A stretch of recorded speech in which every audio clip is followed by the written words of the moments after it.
एक मिनट इस पे आएंगे। तो जैसे कि हमने मॉक खोला हुआ है, सबसे पहले मैं एक चीज क्लियर करना चाहूंगी कि जो एआई फीचर है ये आपको गाइड के किन मॉक्स में मिलेगा, 2025 के जितने मॉक्स आपके आएंगे ये उसमें मिलेगा। And we will definitely add in live all India live mock test, ठीक है, जो कि आपके अभी स्टार्ट हो रहे हैं एसबीआई के लिए। तो ये फीचर कैसे आपको यूज करना है वो मैं बताती हूँ। फॉर एग्जाम्पल देखो, सिलॉक्स में क्या होता है, जितना अच्छा वेन डायग्राम के थ्रू समझते हो वो सबसे बेस्ट होता है, ठीक है, दैट मीन्स आप जैसे उसको बना के समझते हो। अभी हम इसमें देखेंगे अदर को, जैसे कि फॉर एग्जांपल आपने कोई भी पजल चूज करी, ठीक है, तो पजल्स में हमें केसेस नहीं समझ में आते या फिर हमारे पास डायरेक्ट आंसर्स दे दिए होते हैं, ठीक है, कि इस तरीके से फिगर बना के। तो आप क्या कर सकते हो, यहाँ पर view step by step solution का जैसे स्क्रॉल करोगे अपनी एनालिसिस के बाद जब व्यू सॉल्यूशन देखते हो, then you will get the detail explanation which pair of the person. तो ये मतलब एक स्टेप बाय स्टेप सॉल्यूशन आपको यहाँ पर मिलेगा कि लाइक वन वन एक एक लाइन का ब्रेकडाउन यहाँ पर किया गया है कि किस तरीके से कौन कितना टाइम ले रहा है, क्या क्या हमने स्टेप्स को फर्स्टली उठाया हुआ है। क्योंकि जब आप जाते हो, सबसे ज्यादा पजल्स में कहाँ प्रॉब्लम आती है कि हमारे पास एक वो बना दिया टेबल से कि हाँ ये हमारे स्टेप्स होंगे, बट हमें नहीं पता ना कि कौन सा स्टेप पहले यूज करके कौन सा एलिमिनेट किया या किसको पहले बैठाया, एल को पहले बैठाया, एम को बैठाया।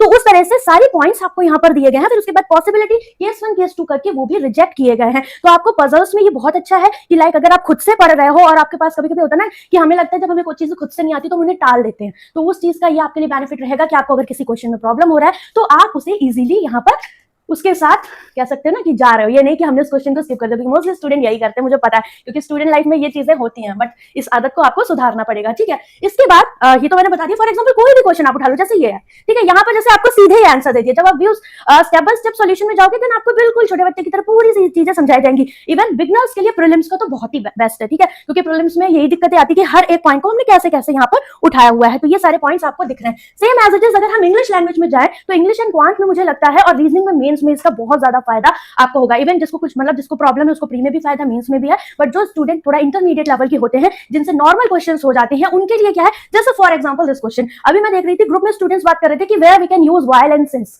ठीक है, इस पे बहुत ज्यादा जो आपके सेंटेंस कनेक्टर होते हैं और नो डाउट इसमें कंफ्यूजन स्टूडेंट्स को बहुत ज्यादा होता है। तो अगर जैसे फॉर एग्जांपल यहाँ एक वर्ड दिया, इस तरह के क्वेश्चंस में हमें बहुत मिलते हैं, इन तीनों में से देखना होगा कि किसमें सही करेक्ट यूज हुआ है, तो ये आपका नॉर्मल सॉल्यूशन हुआ, ठीक है। Now view step by step solution पे आप जाओगे then you will get the step by step answer कि एज अ वर्ब कहां पर यूज हुआ है, एज अ एडजेक्टिव हम इसको कैसे यूज कर सकते हैं, इन मेट्रोलॉजी हम कैसे यूज कर सकते हैं, एनालिसिस ऑफ द सेंटेंस, तो सेंटेंस 1 को एनालिसिस करके पूरा बताया कि कैसे यूज हुआ है, कि वर्ब की तरह हुआ है, एडजेक्टिव की तरह हुआ, बहुत सारे पॉइंट्स है, ठीक है। हालांकि इंग्लिश उतना डिटेल में मैं पढ़ा नहीं सकती, बट जितना बेस्ट एक्सप्लेनेशन हो सकता है वो बता रही हूँ। तो सेंटेंस 3 में आपके पास है इवन आपको एलिमिनेट कैसे करना है, ये पॉइंट्स भी आपको यहाँ पर मिलेंगे, क्योंकि इंग्लिश में सबसे इंपॉर्टेंट पार्ट होता है option elimination, the best part. अगर आप एक्यूरेसी बनाना चाहते हो और आपको एक्जैक्टली नहीं पता है तो elimination method is the best for English section, ठीक है। इवन पॉइंट में भी हम यूज कर लेते हैं, ठीक है, तो इट्स अप टू यू।